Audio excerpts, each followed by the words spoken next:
संपूर्ण अनुसूचित जातीमध्ये असणाऱ्या सर्व जाती हा माज उतरवल्याशिवाय राहणार नाही। त्यामुळं सरकारला माझं सांगणं आहे की आपण कोणा विश्वासात न घेता आणि जबरदस्तीनं सुप्रीम कोर्टाने आदेश दिला, सुप्रीम कोर्टाने ते ऐच्छिक ठेवलेलं आहे।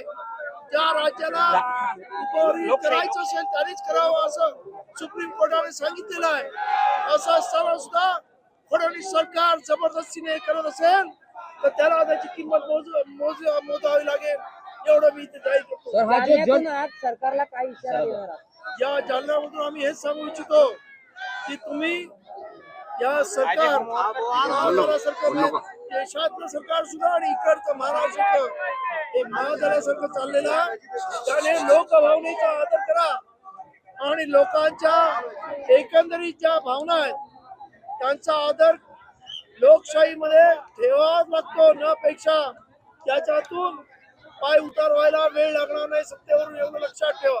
साहेब, दिल्लीमध्ये विद्यार्थ्यांचं आंदोलन सुरू होतं, त्यांच्यावर लाठीचार्ज झाला, तरी आंदोलन दाबण्याचा एक आंदोलक म्हणून आणि एक नेता म्हणून काय म्हणणं आहे तुमचं? माझं अत्यंत मी त्या सर्व दिल्लीमध्ये असणाऱ्या जंतर मंतर मधल्या सर्व विद्यार्थ्यांच्या बरोबर आहे आणि मी ज्या पद्धतीने एक मुलगी सिरियस आहे, अनेक मुलं 17-18 वर्षाची आत आणि इतर म्हणजे मुलींना सुद्धा प्रचंड लागलेला आहे, तर त्याबद्दल मी या देशाच्या सरकारचा निषेध करतो की या पद्धतीने लोकशाहीमध्ये जर तुम्ही लोकांना वापरत असाल तर तुम्हाला लोकांनी बसवलं, त्यांना लोकांनी खाली करायला वेळ लागणार नाही।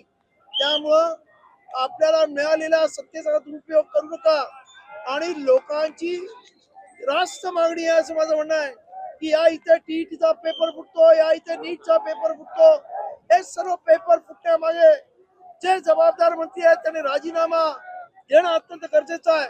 अरे एकेकाळी रेल्वे मिनिस्टर या देशाचे लाल बहादूर शास्त्री होते, एक रेल्वेचा ऍक्सिडेंट झाला आणि त्यांनी आपल्या स्वतःच्या मंत्रिपदाचा राजीनामा दिला।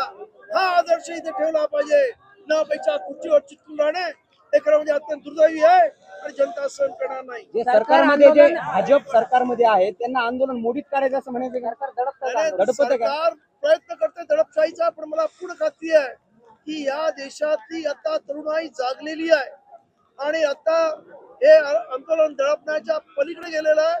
हे सत्ताधाऱ्यांना असं वाटत असेल तर ते त्यांची भूलचूक होईल, एवढं मी नक्की सांगतो।